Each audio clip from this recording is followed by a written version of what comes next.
Good afternoon, everyone. I hope I have already kind of got you thinking with the first slide and the topic there.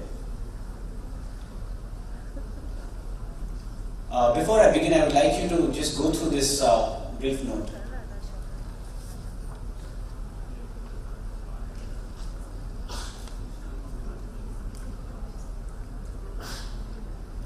As you went through it, I'm sure the word preference or customization would have come to your mind. I was actually smiling all through the first half as we heard things like one size doesn't fit all, future of work is changing, down-age the workforce, understand what employees and customers want, move away from traditional approach, and treat employees like customers. So to that extent, I do want to take the opportunity to thank all the fellow speakers who've actually preceded my discussion. In our opinion, there are 4 inputs to any rewards decision, and those are really centered around an external perspective. External perspective from a standpoint of what is the market doing? What is the market doing and what are trends around rewards looking like? And additionally, also what are the legislative norms in the country at this point in time? Second is the organization or the leadership perspective, which is really centered around what are the business objectives, what are our value drivers, alongside that, what is our talent strategy, and how does the talent strategy and the business strategy link back to the reward strategy that we have in our organization. The third is really around cost. Cost in the sense of what is our current cost and what is our capacity to take on any additional cost going forward. But fourth, and the most ignored, is the employee perspective. And that's where our research really comes in. Clearly, it is time for us to change the way we work, the way we manage rewards and so on.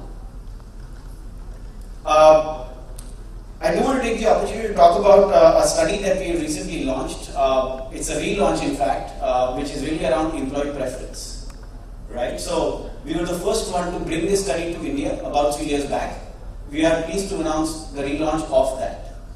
The study is really aimed at studying what the current satisfaction on rewards is in the minds of our employees, and as well as what is their preference going forward, furthermore slicing that by various demographic cuts that I'll be talking about shortly.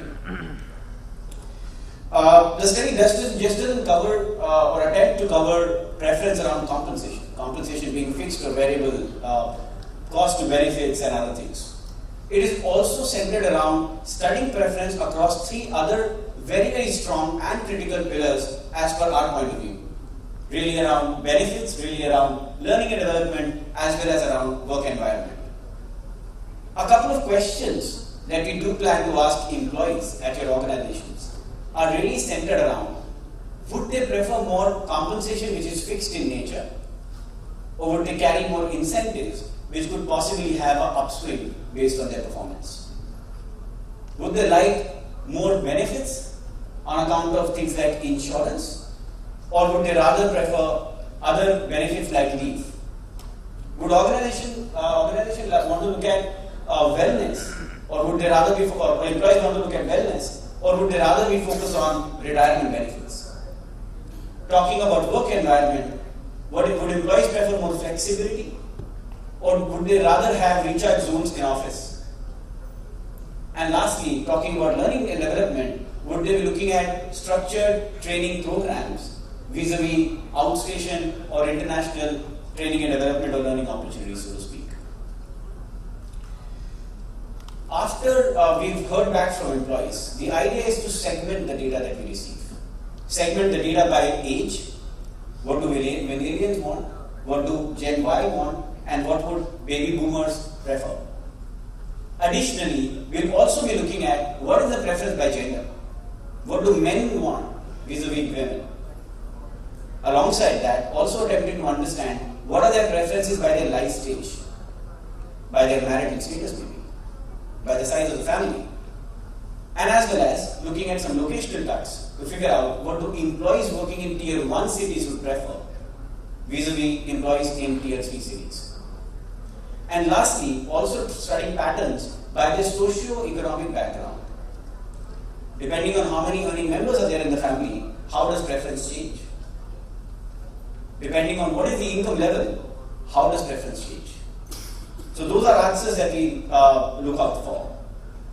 The objective behind the analysis and the insight that you bring in is really to optimize the reward programs at various organizations.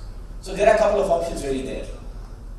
A, you can choose to spend less and provide same satisfaction or higher satisfaction or higher value to your employees by realigning your reward program, that is. Or you could increase your spend, or you can maintain your spend but increase the value. That's the second option that you already have. Or increase the spend and hence also increase the satisfaction or the value that people receive out of the reward programs.